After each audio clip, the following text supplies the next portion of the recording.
Hello, girls and boys. Have you met Tom and Jerry? You must have seen them lots of times in the movies.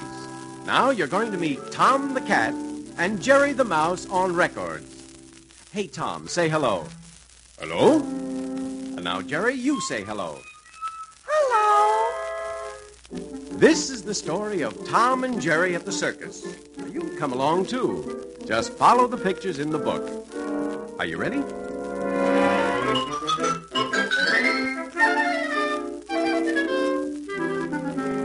Jerry was fast asleep in his mouse hole behind the wall in the dining room of the big house. It was late in the morning, but Jerry was very tired because all evening, while the family was out, Tom, the big cat, had chased him through the house with a vacuum cleaner. It seems that Jerry had been having a nightcap of cheese when all of a sudden Tom bounced around a chair and tried to catch him in the long hose of the vacuum cleaner. Jerry's nightcap of cheese was sucked right out of his hands, and he ran as fast as he could. Around the room they went, knocking over a lamp and upsetting a tray of glasses. Just as Tom was about to catch him, the plug pulled out of the socket. But Tom plugged it in again, and the chase went on and on and on until Jerry ran under the bed. He was safe under the bed, for no vacuum cleaner ever goes there. So you see, the little mouse slept late to rest up after such a strenuous evening. And he dreamed of a land where houses are made of cheese, and where cats are as small and as harmless as butterflies. Suddenly he woke up. He thought he heard music. It sounds like a circus band. Jerry stuck his nose out of the hole, and then his face, and then his two front feet. And finally he came out. Only his tail was left in the hole, but Jerry always left his tail behind. Then he ran quickly across the room and out the back door to the street. The music really was a circus band. Jerry ran behind the man with a big tuba and tried hard to keep in step. He had to be careful, for a mouse in the middle of the street attracts more attention than a policeman, a dog catcher, or even a fire engine.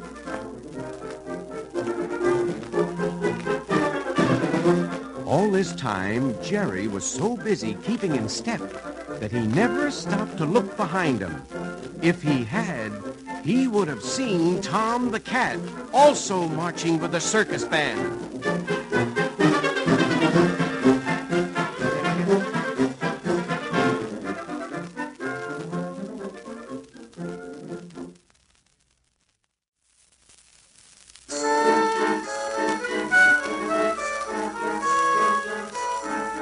The circus was laid out in a green field, and Jerry thought he had never seen anything so wonderful as that circus. The big tents were up, and flags were flying from the tent poles. The peanut vendors' whistles were whistling, and the barker was shouting. People were just everywhere. Jerry ran toward the big tent where all the animals were resting before the performance. He crawled under the tent, and nobody noticed him as he ran along past the cages and the popcorn stands, stopping every few inches to look at the wonderful circus. When he came to the big animals in their cages, he slowed down and strolled very importantly past them. As he walked by, a polar bear opened one eye to look at him. And a kangaroo put her hands in her pocket. A saucy monkey threw a peanut shell at him. And an aardvark was spelling his name to himself as Jerry walked by. A-R-D, no, A-A-D-R-V, A-A-R-D-V-A-R-K.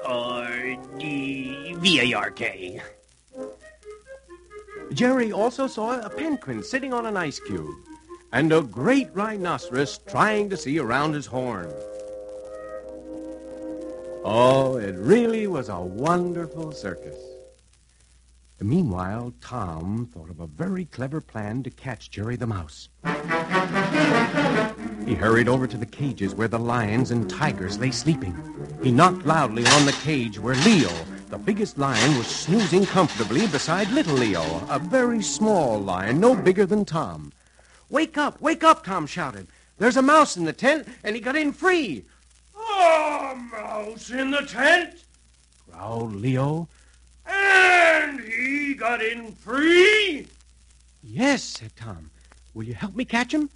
We'll help you, roared Leo the lion. So all the big cats joined Tom, lions and tigers and leopards, a black panther, a jaguar, and 2 mountain lions. All the big cats in the circus followed Tom, who was only an alley cat. Through the big tent they went, causing all sorts of commotion. And just then, Jerry saw all those cats coming after him. Where did all those cats come from? For he was so frightened he almost swallowed his whiskers. He ran as fast as he could across the tent with Tom and all the lions and tigers and leopards, the jaguar, the black panther, and the 2 mountain lions right after him.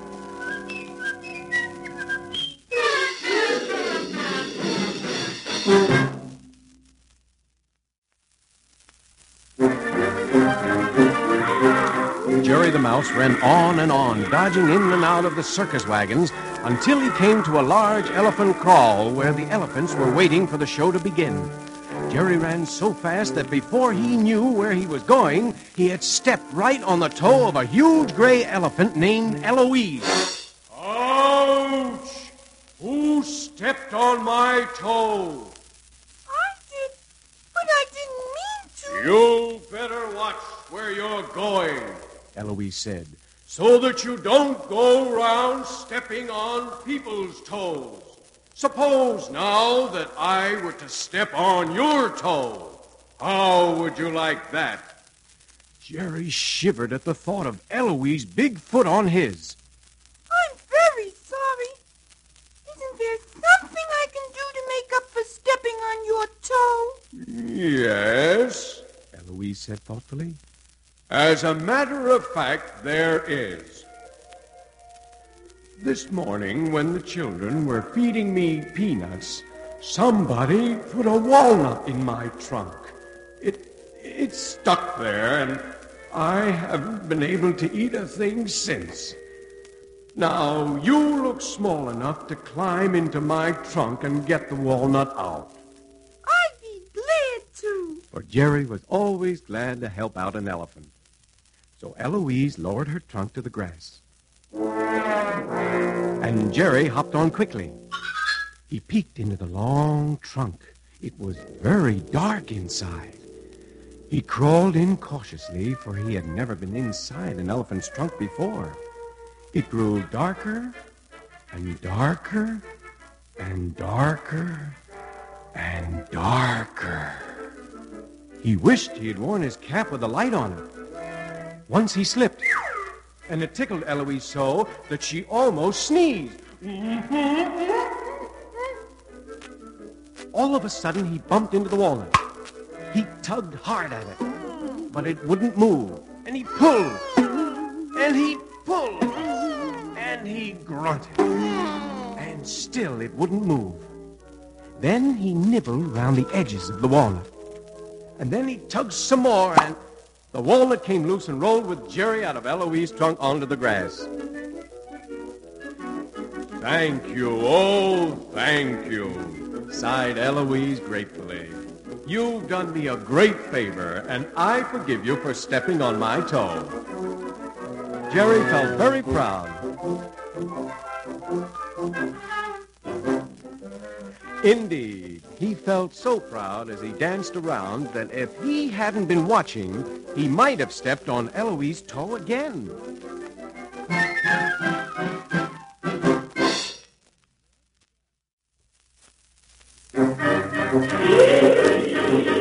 Are Tom and all those lions and tigers chasing you?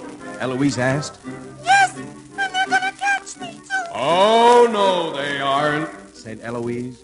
You did me a favor, now I'll do one for you. And with that, Eloise trumpeted. All the elephants gathered round her. They formed a huge circle around Jerry, who was crouching next to a big watering trough. They dipped their trunks into the water. Just as the cats bounced across the field to find Jerry, the elephants lifted their trunks and squirted a shower of water at the cats. Oh, my whiskers will wilt, roared Leo the big lion. Oh, my spots will disappear and nobody will recognize me, cried a leopard. I'll faint until I look just like a mountain lion, cried the big black panther. We'll shrink until we look just like bobcats, cried the mountain lions. Wow! I'll shrink till I'm no bigger than a mouse, wailed Tom. And dripping water, all the cats turned round and ran as fast as they could back across the field, leaving a wet trail behind them. Jerry watched them go. Then he brushed a drop of water from his nose and ran over to Eloise. Thank you very much for saving me from Tom and all those lions and tigers. Come on, hop on my trunk and run up and sit on my forehead. So Jerry hopped on the trunk and ran up to Eloise's bald head.